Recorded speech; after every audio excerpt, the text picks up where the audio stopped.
तो एक बार फिर से आप सभी का स्वागत है हमारे इस चैनल में। आज के इस वीडियो में टीजीटी और पीजीटी चित्रकला की तैयारी के लिए प्रैक्टिस सेट हल करेंगे और आज के इस प्रैक्टिस सेट में आपको पूरे 125 प्रश्न मिलेंगे जैसा कि परीक्षा में पूछा जाता है। तो चलिए इन प्रश्नों को हल करते हैं। उम्मीद है आज का वीडियो आपको अच्छा लगेगा। अगर आपको वीडियो अच्छा लगे तो वीडियो को लाइक ज़रूर कर दिया करें। चैनल पर नए हो तो चैनल को सब्सक्राइब कर लें। तो सबसे पहला प्रश्न देखते हैं, भारत के सबसे अधिक मॉडर्न चित्रकार कौन थे? भारत के सबसे अधिक मॉडर्न चित्रकार कौन थे? सही जवाब यहाँ पे होगा ऑप्शन डी, एम.एफ. हुसैन साहब। तो एम.एफ. हुसैन साहब भारत के सबसे अधिक मॉडर्न चित्रकार माने जाते हैं। अगला प्रश्न देखते हैं, प्रश्न नंबर 2, भीमबेटका किस चित्रकला के लिए जाना जाता है? सही जवाब यहाँ पे होगा ऑप्शन सी, शैल चित्रकला के लिए भीमबेटका जाना जाता है। अगला प्रश्न देखते हैं, प्रश्न नंबर 3, जिराफ समूह का चित्रण कहाँ मिलता है? जिराफ समूह का चित्रण कहाँ पे मिलता है? सही जवाब ऑप्शन ए होगा, आदमगढ़। जिराफ समूह का चित्रण आदमगढ़ में मिलता है। अगला प्रश्न देखते हैं, प्रश्न नंबर 4, प्रागैतिहासिक चित्रों में किस रंग का प्रयोग सर्वाधिक हुआ है? तो प्रागैतिहासिक चित्रों में सबसे ज़्यादा गेरू लाल रंग का प्रयोग हुआ। ऑप्शन ए यहाँ पे सही होगा, गेरू लाल रंग। अगला प्रश्न देखते हैं, प्रश्न नंबर 5, घायल सुअर का प्रसिद्ध चित्र कहाँ से प्राप्त हुआ है? घायल सुअर का प्रसिद्ध चित्र कहाँ से प्राप्त हुआ है? सही जवाब होगा ऑप्शन डी, मिर्जापुर से। आप ये जो प्रैक्टिस सेट हल कर रहे हैं ये डॉक्टर राकेश गोस्वामी जी की प्रैक्टिस सेट श्रृंखला 4 संस्करण 2025 है और बहुत ही लाजवाब प्रैक्टिस सेट है। चलिए अगला प्रश्न देखते हैं, प्रश्न नंबर 6, हड़प्पा सभ्यता के लोग निम्न में से किसकी पूजा करते थे? सही जवाब होगा ऑप्शन सी, पशुपति शिव की। तो हड़प्पा सभ्यता के लोग पशुपति शिव की पूजा करते थे। अगला प्रश्न देखते हैं, प्रश्न नंबर 7, मोहनजोदड़ो स्नानागार के पूर्व में स्थित स्तूप का निर्माण किस काल में किया गया है? सही जवाब यहाँ पे होगा ऑप्शन सी, कुषाण काल। अगला प्रश्न देखते हैं, प्रश्न नंबर 8, सिंधु घाटी की मोहरें किसकी बनी हुई हैं? सही जवाब होगा ऑप्शन ए, मिट्टी की। सिंधु घाटी की मोहरें मिट्टी की बनी हुई हैं। अगला प्रश्न देखते हैं, प्रश्न नंबर 9, प्राचीन सिंधु घाटी सभ्यता का महत्वपूर्ण स्थल लोथल कहाँ स्थित है? सही जवाब होगा ऑप्शन सी, गुजरात में। तो प्राचीन सिंधु घाटी सभ्यता का महत्वपूर्ण स्थल लोथल गुजरात में स्थित है। अगला प्रश्न देखते हैं, प्रश्न नंबर 10, भित्ति चित्रों का निर्माण सर्वप्रथम किस गुफा से आरंभ होता है? भित्ति चित्रों का निर्माण सबसे पहले किस गुफा से आरंभ माना जाता है? सही जवाब यहाँ पे होगा ऑप्शन बी, जोगीमारा की गुफा। भित्ति चित्रों का निर्माण सबसे पहले जोगीमारा की गुफा से माना जाता है। अगला प्रश्न है, बादामी गुफा मंदिरों की खोज का श्रेय किसे प्राप्त है? बादामी गुफा मंदिरों की खोज का श्रेय किसे प्राप्त है? सही जवाब यहाँ पे होगा ऑप्शन सी, स्टेला कैम्ब्रिज को। बादामी गुफा के मंदिरों की खोज का श्रेय स्टेला कैम्ब्रिज को प्राप्त है। अगला प्रश्न देखते हैं, प्रश्न नंबर 12, बाघ में कितनी गुफाएं हैं? बाघ में कुल कितनी गुफाएं हैं? सही जवाब होगा यहाँ पे ऑप्शन सी, 9 गुफाएं हैं। ऑप्शन सी यहाँ पे सही होगा। अगला प्रश्न देखते हैं, प्रश्न नंबर 13, सिंतलवासल की गुफाएं कहाँ स्थित है? सिंतलवासल की गुफाएं कहाँ पे स्थित है? सही जवाब क्या होगा? तो यहाँ पे सही जवाब ऑप्शन ए, जितने लोगों ने लगाया है बिल्कुल सही है, तमिलनाडु। सिंतलवासल की गुफाएं कहाँ पे हैं? तमिलनाडु में है। अगला प्रश्न देखते हैं, प्रश्न नंबर 14, एलिफेंटा गुफा की सबसे महत्वपूर्ण मूर्ति कौन सी है? एलिफेंटा गुफा की सबसे महत्वपूर्ण मूर्ति पूछी जा रही है। तो यहाँ पे सही जवाब होगा ऑप्शन ए, महेश मूर्ति, त्रिमूर्ति जिसको कहते हैं, एलिफेंटा की सबसे महत्वपूर्ण मूर्ति है। चलिए अगला प्रश्न देखते हैं, प्रश्न नंबर 15, अर्धनारीश्वर का चित्र कहाँ से प्राप्त होता है? सिंतलवासल से, एलोरा से, बादामी से, सिगरिया से। 4 विकल्प दिया गया है। सही जवाब यहाँ पे होगा ऑप्शन ए, सिंतलवासल से। अर्धनारीश्वर का चित्र सिंतलवासल की गुफा से प्राप्त होता है। अगला प्रश्न देखते हैं, प्रश्न नंबर 16, भित्ति चित्र बुद्ध का प्रलोभन अजंता के किस गुफा में अंकित किया गया है? बुद्ध का प्रलोभन अजंता की किस गुफा में दर्शाया गया है? सही जवाब यहाँ पे होगा ऑप्शन सी 1। तो गुफा संख्या 1 में बुद्ध का प्रलोभन दर्शाया गया है। अगला प्रश्न देखते हैं, प्रश्न नंबर 17।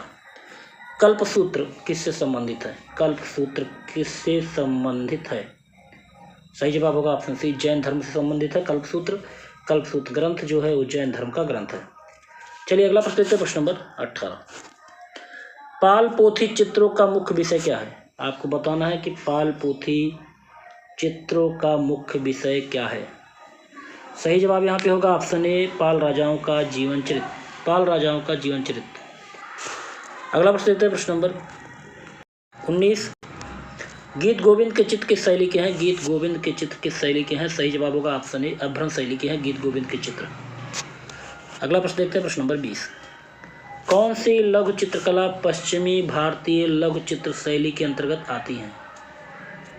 कौन सी लघु चित्रकला पश्चिमी भारतीय लघु चित्र शैली के अंतर्गत आती है? सही जवाब यहाँ पे होगा ऑप्शन ए, जैन लघु चित्रकला। अगला प्रश्न देखते हैं, प्रश्न नंबर 21। राजस्थानी शैली का दूसरा नाम क्या है? राजस्थानी शैली का दूसरा नाम क्या है? सही जवाब यहाँ पे होगा ऑप्शन डी, हिंदू शैली। राजस्थानी शैली का दूसरा नाम हिंदू शैली भी है। अगला प्रश्न देखते हैं, प्रश्न नंबर 22। राजस्थानी चित्रकला का आरंभिक स्वरूप किस शैली से प्रभावित था? राजस्थानी चित्रकला का आरंभिक स्वरूप किस शैली से प्रभावित था? सही जवाब यहाँ पे होगा ऑप्शन डी, अभ्रंश शैली से प्रभावित था। तो राजस्थानी चित्रकला का आरंभिक रूप अभ्रंश शैली से प्रभावित था। अगला प्रश्न देखते हैं, प्रश्न नंबर 23। हाथी दांत की पटरियों पर चित्रण, हाथी दांत की पटरियों पर चित्रण किस शैली का है? तो सही जवाब यहाँ पे होगा ऑप्शन सी, अलवर शैली। तो अलवर शैली जो है उसमें हाथी दांत की पटरियों पर चित्रण किया जाता था। ऑप्शन सी यहाँ पे सही होगा। अगला प्रश्न देखते हैं, प्रश्न नंबर 24। मुंडियार दी ख्यात, मुंडियार दी ख्यात का विषय है? सही जवाब होगा ऑप्शन सी, मारवाड़ के राठौर। ऑप्शन सी यहाँ पे सही होगा। चलिए अगला प्रश्न देखते हैं, प्रश्न नंबर 25। जयपुर चित्र शैली में किस धर्म के विज्ञप्ति लेख चित्र प्राप्त हैं? जयपुर चित्र शैली में किस धर्म के विज्ञप्ति लेख चित्र प्राप्त हैं? सही जवाब यहाँ पे होगा ऑप्शन डी, जैन। अगला प्रश्न देखते हैं, प्रश्न नंबर 26। किस राजस्थानी शैली में अधिकांश बाघ और सिंह का अंकन मिलता है? सही जवाब होगा ऑप्शन सी, कोटा शैली। तो राजस्थानी शैली की अधिकांश बाघ और सिंह का अंकन मिलता है कोटा शैली में। अगला प्रश्न देखते हैं, प्रश्न नंबर 27। मुगल चित्रकला किन दो शैलियों के सम्मिश्रण से प्राप्त हुई है? मुगल चित्रकला किन दो शैलियों के सम्मिश्रण से प्राप्त हुई है? सही जवाब यहाँ पे होगा ऑप्शन सी, हिंदू और ईरानी। अगला प्रश्न देखते हैं, प्रश्न नंबर 28। आईने अकबरी, आईने अकबरी किसकी प्रसिद्ध कृति है? आईने अकबरी किसकी प्रसिद्ध कृति है? सही जवाब होगा ऑप्शन सी, अबुल फजल की कृति है आईने अकबरी। अगला प्रश्न देखते हैं, प्रश्न नंबर 29। मुगल चित्रकला का स्वर्णयुग, मुगल चित्रकला का स्वर्णयुग किसके समय में हुआ था? तो मुगल चित्रकला का स्वर्णयुग जहांगीर के काल में हुआ था। ऑप्शन सी यहाँ पे सही होगा, जहांगीर के काल को मुगल चित्रकला का स्वर्णयुग कहा जाता है। अगला प्रश्न देखते हैं, प्रश्न नंबर 30। किस शैली के चित्रकारों ने रंग का प्रयोग प्रतीकात्मक आधार पर किया है? सही जवाब यहाँ पे होगा ऑप्शन डी, बसोली शैली के चित्रकारों ने रंग का प्रयोग प्रतीकात्मक आधार पर किया है। अगला प्रश्न देखते हैं, प्रश्न नंबर 31। मोलाराम किस शैली का कलाकार था? मोलाराम किस शैली का कलाकार था? सही जवाब होगा यहाँ पे ऑप्शन बी, पहाड़ी शैली का कलाकार है मोलाराम। अगला प्रश्न देखते हैं, प्रश्न नंबर 32। प्रकृति चित्रण को किस शैली में महत्व मिला है? प्रकृति चित्रण को किस शैली में अत्यधिक महत्व मिला है? तो सही जवाब यहाँ पे क्या होगा? तो जितने लोगों ने ऑप्शन ए जवाब दिया बिल्कुल सही है, ऑप्शन ए, पहाड़ी शैली। तो प्रकृति चित्रण को पहाड़ी शैली में अत्यधिक महत्व मिला है। अगला प्रश्न देखते हैं, प्रश्न नंबर 33। नायर महिला, नायर महिला विख्यात चित्र किसका है? नायर महिला किसका चित्र है? सही जवाब होगा ऑप्शन ए, राजा रवि वर्मा का। ये चित्र किसका है? राजा रवि वर्मा का है, नायर महिला। अगला प्रश्न देखते हैं, प्रश्न नंबर 34। अभ्रक कांच, हाथी दांत पर चित्रण तकनीक, इन शैलियों में से किसका योगदान था? अभ्रक, कांच, हाथी दांत पर चित्रण जो तकनीक है तो किन शैलियों का विशेष योगदान था? सही जवाब होगा ऑप्शन ए पटना शैली।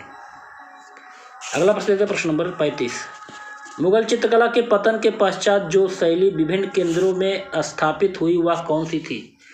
सही जवाब यहाँ पे होगा ऑप्शन बी कंपनी शैली। मुगल चित्रकला के पतन के बाद जो शैली विभिन्न केंद्रों पर स्थापित हुई वो कहलाई कंपनी शैली।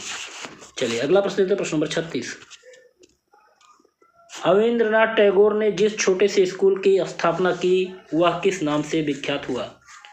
अवनींद्रनाथ टैगोर ने जिस छोटे से स्कूल की स्थापना की वह किस नाम से विख्यात हुआ? सही जवाब यहाँ पे होगा ऑप्शन सी बंगाली स्कूल के नाम से विख्यात हुआ। ऑप्शन सी यहाँ पे बिल्कुल सही होगा।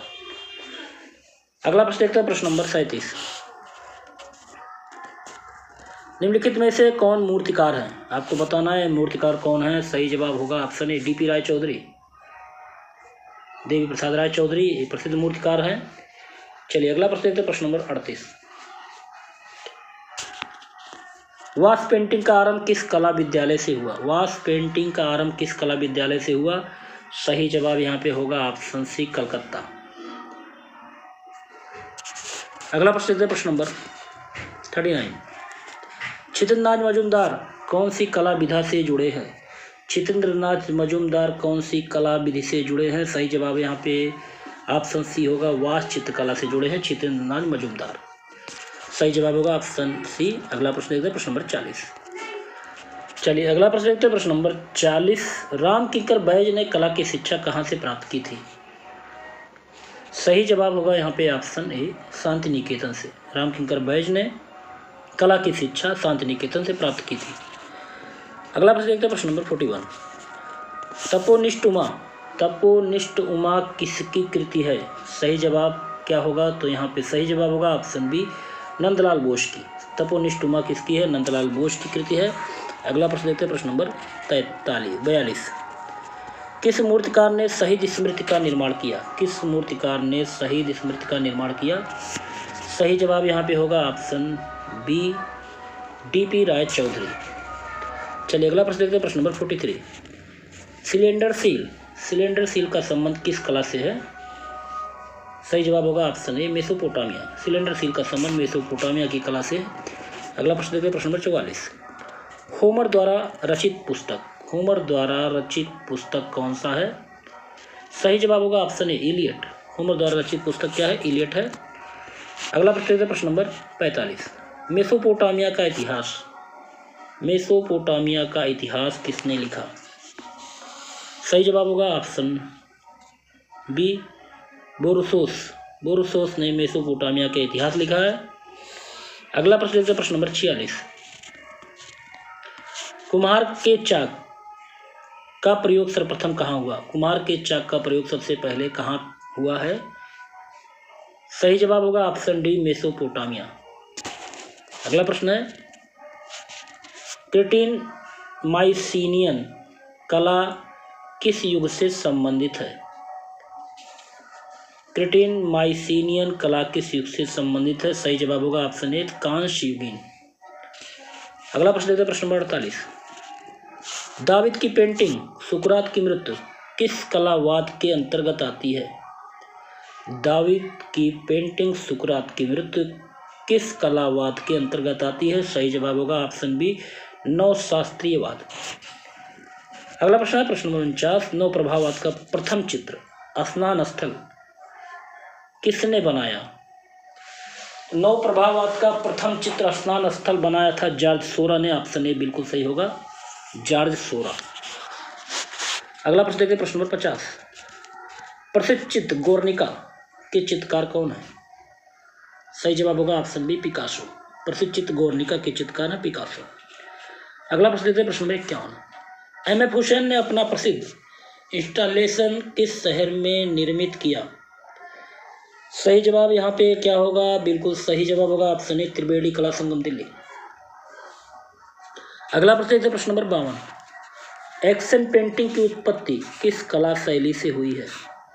एक्शन पेंटिंग की उत्पत्ति किस कला शैली से हुई है? सही जवाब यहाँ पे होगा ऑप्शन डी अमूर्त अभ्यंजनावाद। एक्शन पेंटिंग की उत्पत्ति अमूर्त अभ्यंजनावाद से हुई है। अगला प्रश्न देखते हैं, चेल्सी गर्ल नामक फिल्म किस पाप कलाकार ने बनाई? सही जवाब ऑप्शन बी होगा एंडी वाहरोल। अगला प्रश्न देखते हैं, प्रश्न नंबर 54, उस तत्व का नाम बताइए जिसके अभाव में चित्र रचना संभव नहीं है। सही जवाब होगा यहाँ पे ऑप्शन डी धरातल के अभाव में चित्र रचना संभव नहीं है। अगला प्रश्न देखते हैं, प्रश्न नंबर 55, भारतीय चित्रकला में रंग के साथ किसका महत्व है? सही जवाब होगा ऑप्शन बी रेखा का। तो भारतीय चित्रकला में रेखा का महत्व है। अगला प्रश्न देखते हैं, प्रश्न नंबर 56, किस किस रंग के मिलाने से ग्रे रंग बनता है? किस किस रंग के मिलाने से ग्रे रंग बनेगा? सही जवाब होगा ऑप्शन सी काला और सफेद रंग मिलाने से ग्रे रंग बनता है। अगला प्रश्न देखते हैं, प्रश्न नंबर 57, कोणीय तथा त्रियक रेखाएं क्या प्रकट करती हैं? सही जवाब यहाँ पे होगा ऑप्शन ए असुरक्षा। कोणीय तथा त्रियक रेखाएं प्रकट करती हैं असुरक्षा। अगला प्रश्न देखते हैं, प्रश्न नंबर 58, श्याम व श्वेत वर्णों से चित्रण करने को क्या कहा जाता है? श्याम व श्वेत वर्णों से चित्रण करने को क्या कहा जाता है? सही जवाब होगा यहाँ पे ऑप्शन बी वर्ण शून्यता। श्याम और श्वेत रंगों से चित्रण करने को वर्ण शून्यता कहते हैं। अगला प्रश्न देखते हैं, प्रश्न नंबर 59, वर्ण का गुण क्या है? तो सही जवाब होगा यहाँ पे ऑप्शन डी रंगत मान सघनता, ये सभी वर्ण के गुण हैं। अगला प्रश्न देखते हैं, प्रश्न नंबर 60, सूर्य के प्रकाश के रंगों का सही क्रम क्या है? सूर्य के प्रकाश के रंगों का सही क्रम बताना है। कई बार ये प्रश्न पूछा गया है। सही जवाब यहाँ पे होगा ऑप्शन बी बैगनी, नीला, आसमानी, हरा, पीला, नारंगी, लाल।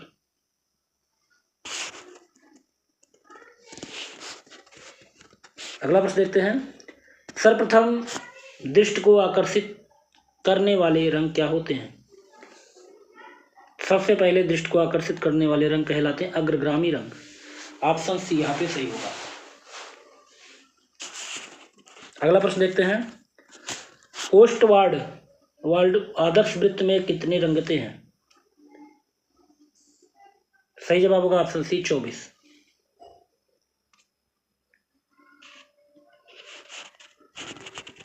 अगला प्रश्न है, विष्णु धर्मोत्तर पुराण किसने लिखा?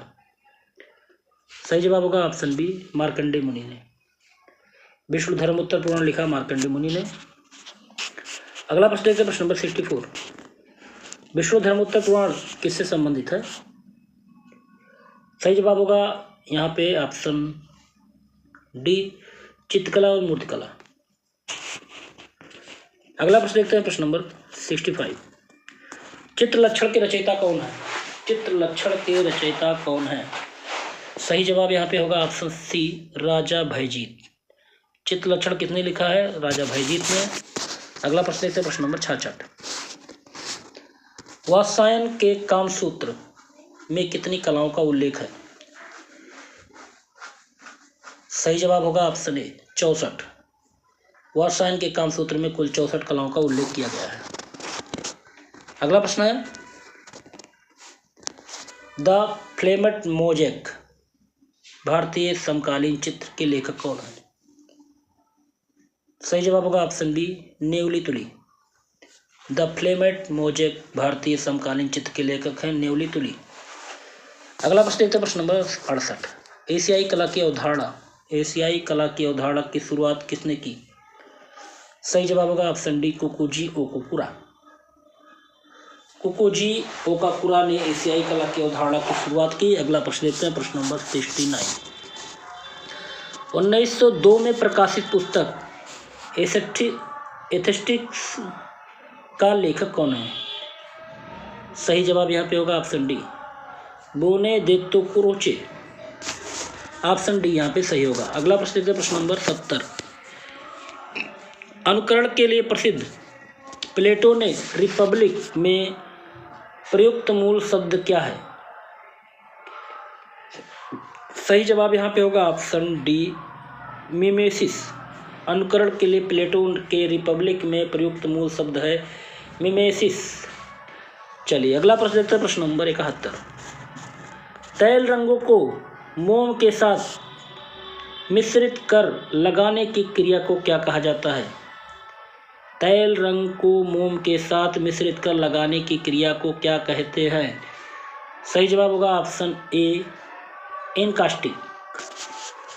चलिए अगला प्रश्न देखते हैं, प्रश्न नंबर 72। एचिंग में प्राथमिक अंकन को कहते हैं। एचिंग में प्राथमिक अंकन को क्या कहा जाता है?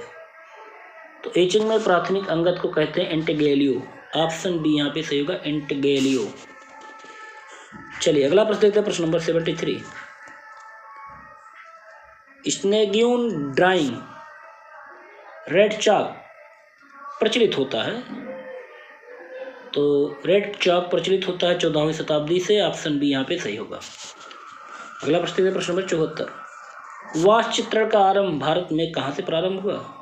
सही जवाब होगा ऑप्शन बी बंगाल स्कूल से। वास्तु चित्रण का आरंभ बंगाल स्कूल से हुआ है। ऑप्शन बी यहाँ पे बिल्कुल सही होगा। अगला प्रश्न देखते हैं, प्रश्न नंबर 75। मोम लगाकर कपड़े रंगने की प्रवृत्ति को क्या कहते हैं? मोम लगाकर कपड़े रंगने की प्रवृत्ति को क्या कहा जाता है? सही जवाब होगा यहाँ पे ऑप्शन ए वाटिक। मोम लगाकर कपड़े रंगने की प्रवृत्ति को वाटिक कहते हैं। चलिए अगला प्रश्न देखते हैं, प्रश्न नंबर 76। ग्राफिक की तकनीक। ग्राफिक की तकनीक क्या है? सही जवाब होगा ऑप्शन डी उपरोक्त तीनों, रिलीफ, इंटीग्रेलियो और फ्लैट। चलिए अगला प्रश्न देखते हैं, प्रश्न नंबर 77। बाटिक में प्रयुक्त किया जाता है। सही जवाब होगा ऑप्शन ए मोम। तो बाटिक में मोम को प्रयोग किया जाता है। चलिए अगला प्रश्न देखते हैं, प्रश्न नंबर 78। टेम्परा चित्रण किस धरातल पर किया जाता है? टेम्परा चित्रण किस धरातल पर किया जाता है? सही जवाब होगा ऑप्शन डी उपरोक्त सभी, कैल्शियम ग्राउंड, जिप्सम ग्राउंड और इनामेल लगी धातु प्लेट। अगला प्रश्न देखते हैं, प्रश्न नंबर 79। जल रंग चित्रण के लिए उपयुक्त तुलिकाएं कौन सी है? जल रंग चित्रण के लिए उपयुक्त तुलिकाएं कौन सी है? सही जवाब होगा ऑप्शन सी सेबल। तो जल रंग चित्रण के लिए उपयुक्त तुलिकाएं हैं सेबल। अगला प्रश्न देखते हैं, प्रश्न नंबर 80। बिना तुलिका की सहायता से कौन से रंग किए जाते हैं? बिना तुलिका की सहायता से कौन से रंग किए जाते हैं? सही जवाब यहाँ पे होगा ऑप्शन बी पेस्टल रंग। चलिए अगला प्रश्न देखते हैं, प्रश्न नंबर 81। वस्तुओं के स्थिर चित्रण में गोलाई कैसे लाई जाती है? वस्तुओं के स्थिर चित्रण में गोलाई कैसे लाई जाती है? सही जवाब होगा ऑप्शन बी छाया प्रकाश के द्वारा।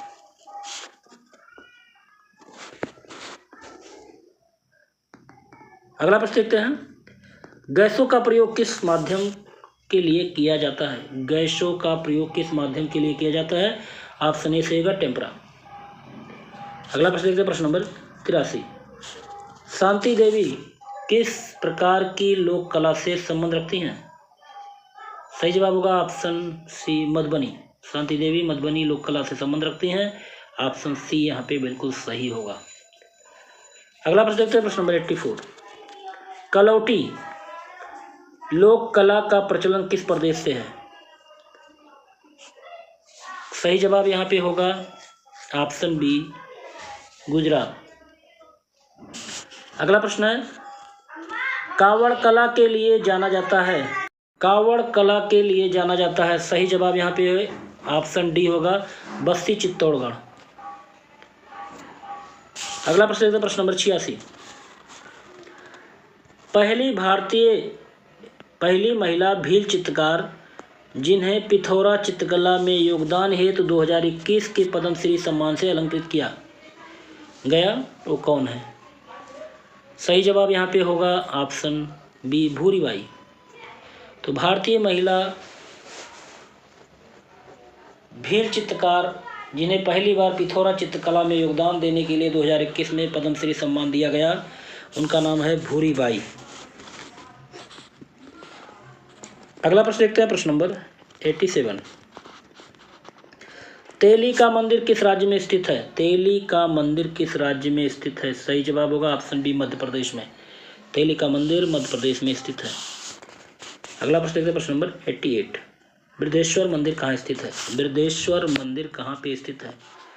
ऑप्शन डी सही का तंजौर में। बृहदेश्वर मंदिर कहाँ है? तंजौर में है। अगला प्रश्न देखते हैं, प्रश्न नंबर 89।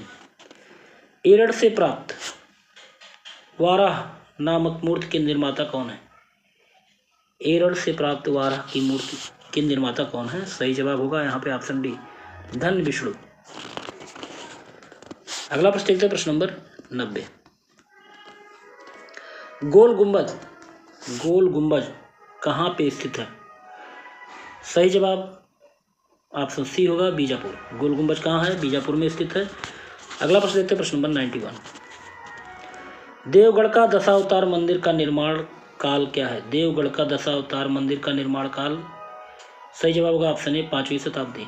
देवगढ़ का दशावतार मंदिर 5वीं शताब्दी में बना हुआ है। अगला प्रश्न देखते हैं, प्रश्न नंबर 92। सांची और भरौत के स्तूप का निर्माण किस काल में हुआ? सही जवाब होगा ऑप्शन सी सुंग काल में। सांची और भरौत के स्तूप का निर्माण सुंग काल में हुआ। ऑप्शन सी यहाँ पे सही होगा। अगला प्रश्न देखते हैं, प्रश्न नंबर 93। सिंह शीर्ष स्तंभ कहाँ पे मिला हुआ है? सही जवाब होगा ऑप्शन ए सारनाथ में। अगला प्रश्न देखते हैं, प्रश्न नंबर 94। दीदारगंज अच्छी मूर्ति बनी हुई है। सही जवाब होगा ऑप्शन सी चमकदार बलुआ पत्थर से। दीदारगंज अच्छी की मूर्ति चमकदार बलुआ पत्थर से बनी हुई है। ऑप्शन सी यहाँ पे सही होगा। अगला प्रश्न देखते हैं, प्रश्न number 95। Sir J school of art Mumbai के प्रथम भारतीय निदेशक कौन थे? Sir J school of art Mumbai के प्रथम भारतीय निदेशक कौन थे? सही जवाब होगा यहाँ पे ऑप्शन पी वासुदेव अदरकर। चलिए अगला प्रश्न देखते हैं, प्रश्न नंबर 96। कन्फेशन ऑफ एडवर्टाइजिंग कृत किसकी है? सही जवाब होगा यहाँ पे ऑप्शन बी डेविड ओगलवी। अगला प्रश्न देखते हैं, प्रश्न नंबर 97। भारत के महान प्रिंट मेकर जिन्हें कलर विस्कोसिटी पर काम किया। भारत के महान प्रिंट मेकर जिन्होंने कलर विस्कोसिटी पर काम किया वो कौन है? सही जवाब यहाँ पे होगा ऑप्शन सी कृष्ण रेड्डी भारत के महान प्रिंट मेकर हैं जिन्होंने कलर विस्कोसिटी पर काम किया। अगला प्रश्न देखते हैं, प्रश्न नंबर 98। रोमांसवाद का प्रसिद्ध कलाकार कौन था? रोमांसवाद का प्रसिद्ध कलाकार, सही जवाब यहाँ पे ऑप्शन बी होगा गोया। तो रोमांसवाद का प्रसिद्ध कलाकार कौन था? गोया था। अगला प्रश्न देखते हैं, प्रश्न नंबर 99। कलाकार बीसी सान्याल किस कलाकार से संबंधित थे? कलाकार बीसी सान्याल किस कलाकार समूह से संबंधित थे? सही जवाब यहाँ पे होगा ऑप्शन सी शिल्पी चक्र दिल्ली। तो कलाकार बीसी सान्याल शिल्पी चक्र दिल्ली से संबंधित थे। ऑप्शन सी यहाँ पे सही होगा। अगला प्रश्न देखते हैं, प्रश्न number 100। Transformation of nature into art. Transformation of nature into art के लेखक कौन है? सही जवाब होगा यहाँ पे ऑप्शन बी। जितने लोगों ने जवाब दिया बिल्कुल सही है, आनंद कुमार स्वामी।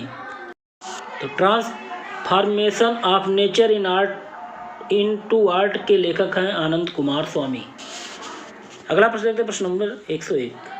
गुरचरण सिंह किससे संबंधित हैं? गुरचरण सिंह किससे संबंधित हैं? सही जवाब यहाँ पे क्या होगा? बिल्कुल सही जवाब होगा ऑप्शन डी सिरेमिक्स। तो गुरचरण सिंह किससे संबंधित है? सिरेमिक्स से संबंधित हैं। अगला प्रश्न देखते हैं, प्रश्न नंबर 102। रेजिन का उपयोग किया जाता है। रेजिन का उपयोग करते हैं, सही जवाब होगा यहाँ पे ऑप्शन, रेजिन का उपयोग किया जाता है, सही जवाब यहाँ पे होगा option A aquatint. Option A यहाँ पे सही होगा एक्वाटिंट। अगला प्रश्न देखते हैं, प्रश्न नंबर 103। राजा रवि वर्मा किसके लिए प्रसिद्ध है? राजा रवि वर्मा किसके लिए प्रसिद्ध हैं? सही जवाब होगा यहाँ पे ऑप्शन सी ओलियोग्राफ्स के लिए। तो राजा रवि वर्मा ओलियोग्राफ्स के लिए प्रसिद्ध हैं। अगला प्रश्न देखते हैं, प्रश्न नंबर 104। निम्नलिखित में से किसके चित्र तांत्रिक भाव के हैं?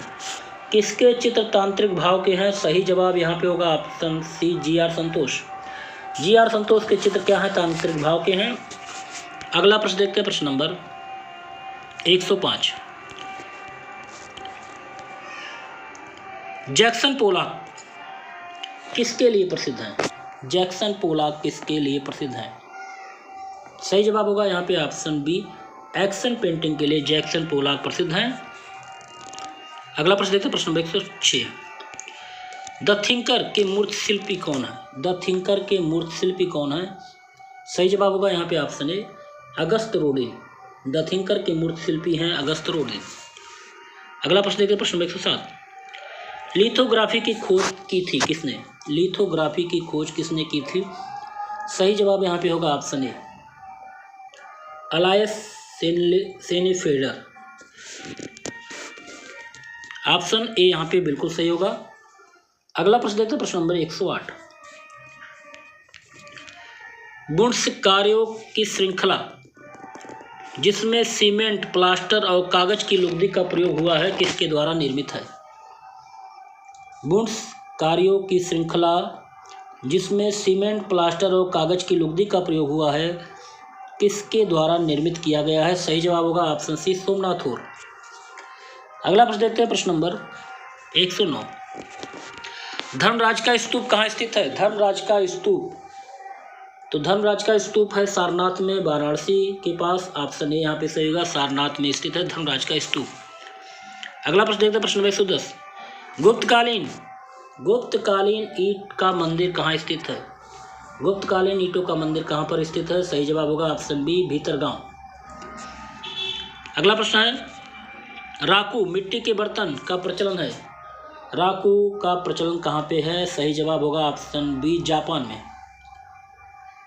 राकू जो कि मिट्टी के बर्तन है वो जापान में प्रचलित है। ऑप्शन बी यहाँ पे सही होगा। अगला प्रश्न देखते हैं, प्रश्न नंबर 112। सुजान लैंगर का संबंध किससे है? सुजान लैंगर का संबंध किससे है? तो सुजान लैंगर एक प्रसिद्ध सौंदर्य शास्त्री थे। ऑप्शन सी यहाँ पे सही होगा, सौंदर्य शास्त्र। अगला प्रश्न देखते हैं, प्रश्न नंबर 113। निकोलस रोरिक ने हिमालय दृश्य चित्रों को किस माध्यम में चित्रित किया? निकोलस रोरिक ने हिमालय दृश्य चित्रों को किस माध्यम में चित्रित किया? सही जवाब यहाँ पे होगा ऑप्शन सी, टेम्परा माध्यम में। चलिए अगला प्रश्न देखते हैं, प्रश्न नंबर 114। 1934 के दंगों पर आधारित एक चर्चित चित्र श्रृंखला किसने बनाया? 1984 है। 1984 के दंगों पर आधारित एक चर्चित चित्र श्रृंखला किसने बनाई? सही जवाब यहाँ पे होगा ऑप्शन सी, अर्पणा कौर ने। 1984 के दंगों पर आधारित एक चर्चित चित्र श्रृंखला बनाया था अर्पणा कौर ने। ऑप्शन सी यहाँ पे सही होगा। अगला प्रश्न देखते हैं, प्रश्न नंबर 115। चित्रकारों के बड़ौदा समूह के संस्थापक कौन है? कौन थे? चित्रकारों के बड़ौदा समूह के संस्थापक कौन थे? सही जवाब यहाँ पे होगा option B, N S. Bendre. Baroda समूह के संस्थापक थे एन.एस. बेंद्रे। ऑप्शन बी यहाँ पे सही होगा। चलिए अगला प्रश्न देखते हैं, प्रश्न नंबर 116। भारत के सर्वश्रेष्ठ अमूर्त चित्रकार कौन है? भारत के सर्वश्रेष्ठ अमूर्त चित्रकार कौन है? सही जवाब क्या होगा? तो सही जवाब ऑप्शन बी होगा, बी.एस. गायतोंडे। भारत के सर्वश्रेष्ठ अमूर्त चित्रकार हैं बी.एस. गायतोंडे। अगला प्रश्न देखते हैं, प्रश्न नंबर 117। प्रगतवादी कलाकार समूह पैक का घोषणा पत्र किसने लिखा था? प्रगतवादी कलाकार समूह पैक का घोषणा पत्र किसने लिखा था? सही जवाब यहाँ पे होगा ऑप्शन ए, एफ.एन. सूजा ने। फ्रांसिस न्यूटन सूजा ने प्रगतिवादी कलाकार समूह पैक का घोषणा पत्र लिखा था। अगला प्रश्न देखते हैं, प्रश्न नंबर 118। ज्यामितीय चित्र प्रकृति कैनवास पर एक्रोलिक 1997 में किसका है? ज्यामितीय चित्र प्रकृति जो कि कैनवास पर एक्रोलिक से बना हुआ 1997 में किसका है? सही जवाब होगा ऑप्शन बी, एस.एच. रजा, सैयद हैदर रजा का ये चित्र है। ज्यामितीय चित्र प्रकृति जो कि कैनवास पर एक्रोलिक से बना है। अगला प्रश्न देखिए, प्रश्न नंबर 119। ब्लू नाइट तैलचित्र है। ब्लू नाइट किसने चित्रित किया? ब्लू नाइट तैलचित्र किसने चित्रित किया? सही जवाब यहाँ पे क्या होगा? ऑप्शन सी होगा। सही जवाब एम.एफ. हुसैन ने। अगला प्रश्न है प्रश्न नंबर 120। चित्तप्रसाद किस रूप में प्रसिद्ध थे? चित्त प्रसाद किस रूप में प्रसिद्ध थे? सही जवाब यहाँ पे होगा ऑप्शन सी, छापाकार के रूप में प्रसिद्ध हैं चित्त प्रसाद। अगला प्रश्न है, थयोरामा श्रृंखला किसका है? थयोरामा श्रृंखला किसका है? सही जवाब होगा यहाँ पे ऑप्शन ए, एम.एफ. हुसैन का है। अगला प्रश्न, प्रश्न नंबर 122, समकालीन भारतीय चित्रकला हुसैन के बहाने, समकालीन भारतीय चित्रकला हुसैन के बहाने के लेखक कौन है? वेरी इंपॉर्टेंट प्रश्न है। सही जवाब होगा ऑप्शन डी, अशोक भौमिक। समकालीन भारतीय चित्रकला हुसैन के बहाने के लेखक हैं अशोक भौमिक। अगला प्रश्न देखते हैं, प्रश्न नंबर 123, रविन्द्रनाथ टैगोर की कला यूरोपीय आधुनिक कला के किस वाद से प्रभावित है? तो रविन्द्रनाथ टैगोर की कला यूरोपीय आधुनिक कला के अत्यथार्थवाद से प्रभावित है। ऑप्शन ए यहाँ पे सही होगा, अत्यथार्थवाद। अगला प्रश्न देखते हैं, प्रश्न नंबर 124, मोहिनी झूले पर 1896 ईस्वी में बनी थी किसकी पेंटिंग है? मोहिनी झूले पर ये पेंटिंग किसकी है? सही जवाब होगा ऑप्शन डी, राजा रवि वर्मा की पेंटिंग है,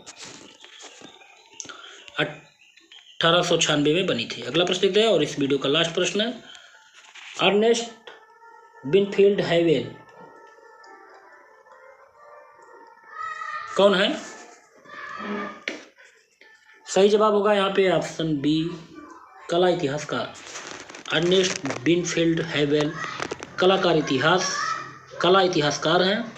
तो यहाँ पे आपके 125 प्रश्न पूरे होते हैं। उम्मीद है आज का वीडियो आपको अच्छा लगा होगा। और मित्रों, अगर आपको वीडियो अच्छा लगे तो वीडियो को लाइक कर दिया करें। चैनल पर नए हो तो चैनल को सब्सक्राइब कर लें, जिससे आने वाले सभी वीडियो के नोटिफिकेशन आपको मिलते रहें। और अधिक से अधिक लोगों को ये वीडियो शेयर कर दीजिए। ये प्रैक्टिस सेट जो आज का आप लोगों ने किया है, डॉक्टर राकेश गोस्वामी की पुस्तक कला TGT PGT special practice set भाग 4 से कर रहे हैं। अगले वीडियो में फिर मिलते हैं। नमस्कार, आपका दिन शुभ हो।